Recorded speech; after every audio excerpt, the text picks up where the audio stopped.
பாபர் மசூதிக்கு எப்படி தீர்ப்பு வரும்னே தெரியாம என்ன தீர்ப்பு வந்தாலும் அப்படியே ஏற்க வேண்டும்னு சொன்னாங்களே எல்லாரும். அந்த மாதிரி இதை சொல்லிட்டு இருக்க முடியாது. குற்றம் சாட்டப்பட்டவர்கள் எல்லாருமே தண்டனை குறைக்க சொல்லி கேட்கறது அது இயல்புதான். அவர் சொல்றாரு, நீங்க சொல்றீங்க அவங்க குடும்பத்துல அப்பா இல்ல தங்கச்சி இருக்காங்க, அதை பார்க்கணும் அப்படின்னு.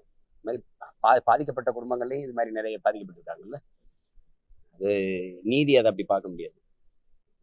என்ன தீர்வு என்ன வருதுன்னு பார்க்கணும். தீர்ப்பா இல்லாம பாதிக்கப்பட்டவர்களுக்கான நீதியா இருக்கணுங்கிறதான் எல்லாருடைய எதிர்பார்ப்பு. ஏன்னா இங்க பன்னெடுங்காலமா வெறும் தீர்ப்பு தான் சொல்லப்பட்டிருக்கு. எந்த ஒரு வழக்குக்கும் நீதி வழங்கப்பட்டதில்லை. அதை பொறுத்து தான் பார்க்கணும். வேற ஏதாவது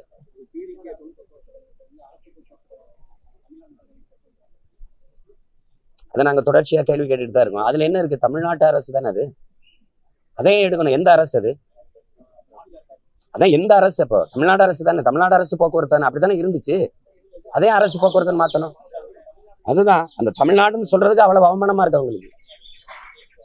அதுல என்ன இருக்கு? அந்த 3 எழுத்து, அது தமிழ்நாடு அரசு. இந்த தமிழ்நாடுன்னு சேர்க்கறதுல என்ன இருக்கு? அது எடுக்கக்கூடாது, எழுதணும். அவ்வளவு வெறுப்பா இருக்குது. இது தமிழ்நாடுன்னு சொல்றதுக்கு, தமிழ்னு சொல்றதுக்கு அவ்வளவு வெறுப்பா இருக்கு. அரசுனா எந்த அரசுன்னு எடுத்துக்கிறது?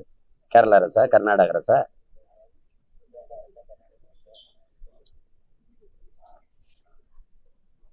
தமிழ் வாழ்கன்னு சொல்ல வேண்டியது. எல்லா இடத்துலையும் நம்ம அப்படிங்கிறது தமிழ்ல இருக்கும், மதுரை இங்கிலீஷ்ல இருக்கும். எங்க ஊர் ராமநாதத்துக்கு போகும்போது, ராமேஸ்வரத்துக்கு போகும்போது வெல்கம் டு ராம்நாடுன்னு. இங்கே நாங்க இங்கிலாந்துக்குள்ள போறோமா? இல்ல, ராமநாதபுரம் மாவட்டம் உங்களை வரவேற்கிறதுன்னு சொல்ல வேண்டியதெல்லாம் போட்டுட்டு பிறகு வேணா கீழே ஆங்கிலத்துல வெல்கம் டு ராம்நாடு, வட இந்திய பயணிகள் வராங்கன்னா சரி வழிபட வராங்கன்னு போடணும். வெறும் ஆங்கிலத்துல மட்டும் தானே எழுதியிருக்கு. பாக்குறீங்களா போய்? எதுல அக்கறை இருக்குது சொல்லுங்க? எதுல அக்கறை இருக்குது?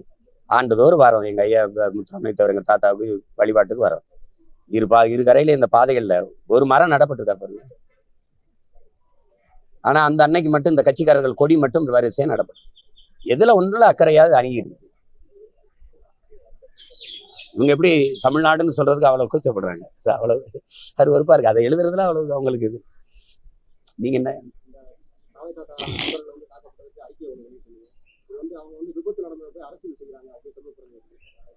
எது விபத்து?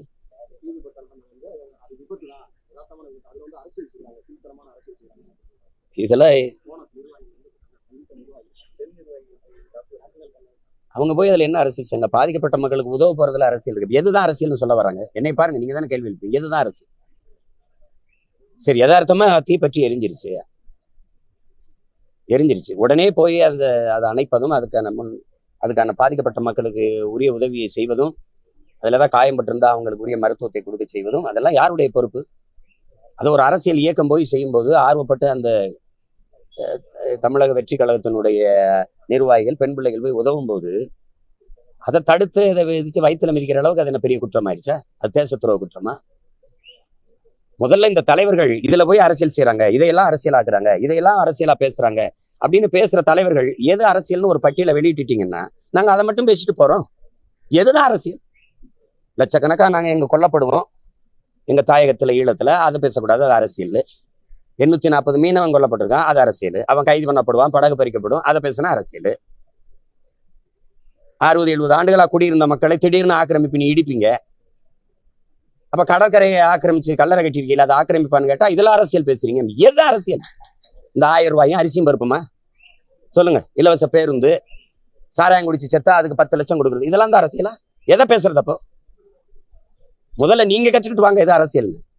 பாதிக்கப்பட்ட விபத்தோ ஏதோ தீ எரிஞ்சிருச்சு, குடிசை எரிஞ்சிருச்சு, வீடு எரிஞ்சிருச்சு, மக்களுக்கு பாதிக்கப்பட்டு நிற்கிறாங்க, அவங்களுக்கு அரிசி பருப்பு கொடுத்து துணிமணி கொடுத்து உதவணும்னு போறதுல அரசியல் பேசுனா என்னது?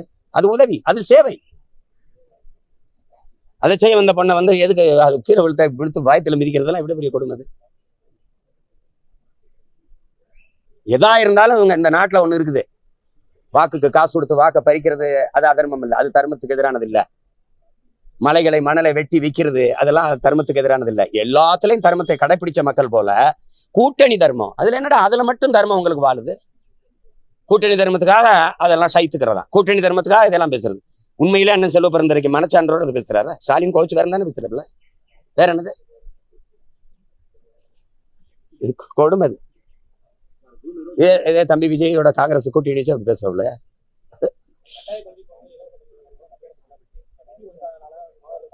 நீங்க அதுக்கு தான் போனீங்க. இருங்க, போனீங்களா கேட்டு கையை பிடிச்சி இப்படி இப்படி அப்ப பேசி இந்த மாட்டு தரகர்கள் கை பிடிச்சி பேசுவாங்கல்ல, பார்த்திருக்கீங்களா? மாட்டு தரகர்கள் கை பிடிச்சி சிரிக்காது, துண்டை மேல போட்டு பிடிப்பாங்க. அப்படிதானே பேசிட்டு இருந்தீங்க. அப்ப இந்த நிதியை பத்தி பேசாம எதுக்கு பண்ணீங்க? 3 நிதி ஆய்வு கூட்டத்துக்கு போகாத முதல்வர் இந்த வாட்டி போனவர், அதை இங்க மறுபடியும் வந்து பேசிட்டே இருக்கிறீங்க. உரிய எல்லா வரியும் கட்டிட்டு உரிய நிதியை தேவையான நேரத்தில் பேரிடர் காலத்தில் தேவையான நிதியை இப்போ பெற்றுக்கொற முடியாது. எதுக்கு ஒரு அதிகாரம்? ஒரு துணிவு ஆண்மை இருந்தா என்ன சொல்லியிருக்கணும்? எனக்கு உரிய நேரத்தை உதவி வரியை தர மாட்டேங்கிற, நிதியை தர மாட்டேங்கிற, உனக்கு எதுக்கு என் மண்ணில இருந்து வரி கட்டணும்னு சொல்ல முடியாதா? வெள்ளக்காரங்காலத்துல தான் வரி கூட இயக்கமா இவங்க ஆட்சியில சொல்ல முடியாதா? அப்படி மக்களுக்காக ஒரு முடிவெடுத்தா மொத்த நாடு மக்கள் அவர் பின்னாடி நிக்காத சொல்லுவாரா? மறுபடியும் ஒரு ஈடி வரும், அவ்வளவுதானே. அப்புறம் ஓடி வாரேன் மோடின்னு போவீங்க, எவ்வளவுதானே. சபை இது ஒரு பேச்சு. வயிற்றுல வாயில அடிச்சுட்டு புலம்புறதுக்கு அதிகாரம் கொடுத்தது உங்களுக்கு. எங்களுக்கு நிதி தரல, நாங்க என்ன செய்யறது அப்படின்னு அதை நான் சொல்லலாம்.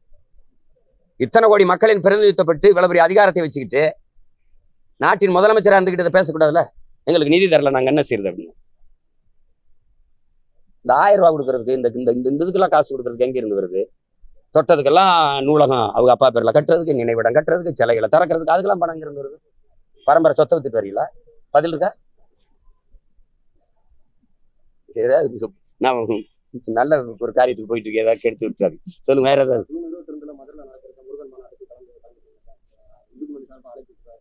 அழைப்பு கொடுப்பாங்க, அது அந்த நேரத்துல எனக்கு என்ன வேலை இருக்குல்ல.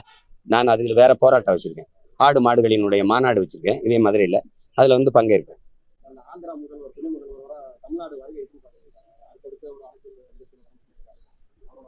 அவங்க தம்பி பவன் கல்யாண் வந்து அவர் பிஜேபியோட கூட்டணி வச்சிருக்கிறாரு. இங்க இருக்கிற பாரதிய ஜனதா கட்சி தலைவர்கள் அவர் துணை முதல்வராக இருக்கனால, பெரிய தலைவர் முதல்வராக இருக்கலாம், இல்லை சந்திரபாபு நாயுடு அழைக்க சிக்கலா இருந்திருக்கலாம். அதனால இவரை அழைச்சிருக்கலாம். ஒரு புகழ்பெற்ற திரைக்கலைஞர், அதோட துணை முதல்வராக இருக்கிறாரு, அவரை வர சொல்லி அழைச்சு பங்கேற்க வச்சிருக்கலாம். அதை போய் நம்ம பேசிக்க வேண்டியதில்லை. அதுல என்ன இருக்குது? பிரச்சனையே அவங்கதான். தமிழ்நாட்டுக்கு என்ன பிரச்சனை சொல்லுங்க, ஒரு தடவை பேசி முடிவு. ஒரு கேள்வி, தமிழ்நாட்டுக்கு இருக்கிற பிரச்சனைகளுக்கெல்லாம் காரணம் யாரும்? முதல்ல முடிவு. தினந்தோறும் பல ஆயிரக்கணக்கான பிரச்சனைகளை இந்த மாநிலத்தின் முதலமைச்சர், தம்பி என்னை கேளுங்க, சட்டசபைக்குள்ள 1 லட்சம் 3 ஆண்டுகள்ல 1 லட்சம் போராட்டங்களுக்கு அனுமதி கொடுத்துருக்கிறோம்னு சொல்லியிருக்காரா இல்லையா? ஆமாவா இல்லையா சொல்லுங்க. சொல்லிக்காருல்ல. அப்ப 1 லட்சம் போராட்டங்களை மக்களுக்குள்ள திணிச்சது யார்? அந்த பிரச்சனைகளை கையளித்தது யார்? 1 லட்சம் போராட்டங்களை நாங்க அனுமதி கொடுத்துருக்கோம்னு சொல்றதுல பெருமையா கேவலமா சிறுமையா? 1 லட்சம் பிரச்சனை 3 ஆண்டுகள்ல மக்களுக்கு கொடுத்துட்டு அது நல்லாட்சின்னு சொல்றது வெக்கமா இல்ல உங்களுக்கு? எல்லா பிரச்சனைகளையும் தீர்த்திருக்கோம்னு சொல்லணும். 1 லட்சம் பிரச்சனைக்கு போராட விட்டுருக்கோம்னா அதுல எந்த போராட்டத்துக்கு விட்டீங்க? பணி நிரந்தரம் கேட்டு ஆசிரியர்கள் போராட வரும்போது அப்படியே மறைச்சு கொண்டு பேருந்து நிலையத்தில் ஏற்றல. மாற்றுத்திறனாளிகள் போடும்போது, பார்வையற்ற மாற்றுத்திறனாளிகள் பிள்ளையெல்லாம் போராடும்போது தூக்கி கொண்டு லாரியில வேற ஒரு இடத்துல இறக்கி விட்டு வரல. இதெல்லாம் நான் போராட அனுமதியா? நான் கேட்ட போராட்டத்துக்கு எத்தனை போராட்டத்துக்கு அனுமதி கொடுத்துருக்கீங்க? இந்த பிரச்சனைகளை எங்களுக்கு கையளித்தது யார்? நீங்க சொல்ற ஆட்சியாளர்கள் தான். இந்த பிரச்சனைகளை எங்களுக்கு தந்த பெருமக்கள். ஆண்டவன் இல்லை, எங்களை ஆண்டவர்கள். இது யாரு தந்தது? அப்புறம் நாங்க அதெல்லாம் தீப்போம் அப்படின்னா சரி, முதல்ல இலங்கை சிறையில் இருக்கிற எங்க மீனவர்லாம் மொத்தமா வெளியிட சொல்லுங்க. எனக்கு கடலுக்குள்ள மீன் பிடிக்கிற உரிமை இருக்கா இல்லையா? அதுக்கு ஒரு முடிவு பண்ணி சொல்லுங்க. காவிரியில தமிழர்களுக்கு உரிய நதிநீர் பங்கீடு கிடைக்குமா கிடைக்காது? அதுக்கு முடிவு இருக்கா? அதை பேச முடியுமா? கொடுங்கன்னு பாரதிய ஜனதா சொன்னா அடுத்த வாட்டி மறுபடியும் காங்கிரஸ் ஜெயிக்கும். கொடுன்னு இங்க இருக்கிற காங்கிரஸ் சொன்னா அங்க மறுபடியும் பிஜேபி ஜெயிக்கும். ஒரு தேர்தல் அற்ப வெற்றிக்காக பதவிக்காக ஒரு தேசியத்தின் உரிமையை சாகடிச்ச நீங்க, நாங்கெல்லாம் எங்களை பார்த்தா இப்படி கை கட்டின்னு பதில் சொல்றதுனால கேனப்பை மக்கள் தெரியுதா? அது ஒரு காலம். வரலாறு, வீழ்ச்சி, எழுச்சி எல்லாத்தையும் படிச்சு இங்க பாருங்க, 500 ஆண்டுகளுக்கு மேல எங்கள் இனம் தூக்கி வந்த வலியை சுமந்து நிக்கிற பிள்ளைகள். சும்மா இந்த கேட்கிற கேள்விக்கு ஒருத்தட்ட பதில் இருக்கா? இத்தனை பிரச்சனைகள். சரி, நீட்டை கொண்டு வந்தது யாரு? சரி, ஜிஎஸ்டி, இந்த வரியை கணக்கு சுமக்க முடியாத வரி சுமையை எங்க மக்கள் மேல திணிச்சது யாரு? சரி, இந்த வரி எடுத்துட்டு போற என்னவா நலத்திட்டமா மக்களுக்கு திருப்பி வருது? பதில் எந்த நிதிநிலை அறிக்கையிலாவது நாடங்களும் இவ்வளவு வருவாய் பெருக்கம் சரக்கு மற்றும் சேவை வரியால இந்த வரி நாடங்களும் இப்படி மக்களின் நலத்திட்டத்துக்காக பிரித்து அனுப்பப்படுது. குழந்தைகள் நலன், கல்வி, தொழில் வளர்ச்சி, பொருளாதார வளர்ச்சி, இல்லை இந்த வேலை வாய்ப்பு அல்லது இந்த மருத்துவ வசதி, அது ஏதாவது போக்குவரத்து அப்படி ஏதாவது பிரித்து அனுப்பப்படுது. தடையற்ற மின்சார விநியோகம் அப்படி ஏதாவது இருக்கா? 156 லட்சம் 160 லட்சம் கோடிகளுக்கு மேல கடன். இங்கே ஒரு நல்லாட்சி கொடுத்த நாயகர் 10 லட்சம் கோடியை தொட போறாரு கடன். கடங்கார பையன் நாட்டுல நான் ஒரு கடங்காரன், நீ ஒரு கடங்காரன். இதுல வளர்ச்சி, டெவலப்பு, நல்லாட்சி இதெல்லாம் என்ன இருக்கு? வெறும் சொல்லாட்சி மட்டும்தான். நல்லாட்சி எங்கிட்டு இருக்கு? உங்களால கேட்க முடிஞ்சா? நாட்டு பாதுகாப்புக்கு எல்லை நின்று போராடி செத்த ராணுவ வீரன் உடல் இந்த மண்ணுக்கு வரும்போது என்ன அந்த நாட்டு வீட்டுக்கு மத்திய மாநில அரசுகள் எவ்வளவு நிதி உதவி கொடுத்தது? கள்ளச்சாராயம் குடிச்சு செத்தவன் வீட்டுக்கு எவ்வளவு நிதி உதவி கொடுத்தது? நாங்கள் பிள்ளைகளை படிக்க வைப்போம், வீட்டுக்கு ஒருவருக்கு அரசு வேலை கொடுப்போம். இதெல்லாம் ராணுவ வீரன், நாட்டை பாதுகாக்க போற படை வீரன் செத்து வந்தவனுக்கு அவன் குடும்பத்துல இதெல்லாம் சொல்லல. 1 கோடி நிதி கொடுக்கும், மத்திய அரசு கொடுக்கும், மாநில அரசு கொடுக்கும், நிதி பாதுகாப்பை கொடுக்கும், வறுமையை சந்திக்காம விடும். நான் நாட்டுக்காக செத்தால் என் வீட்டை இந்த நாடு பார்க்குங்கிற நம்பிக்கை ஒரு ராணுவ வீரனுக்கு இந்த நாடு கொடுத்துருக்கா? கால கொடுமை. வேற எதுவும் கேள்வி வச்சிருக்கீங்களா? இல்லையா?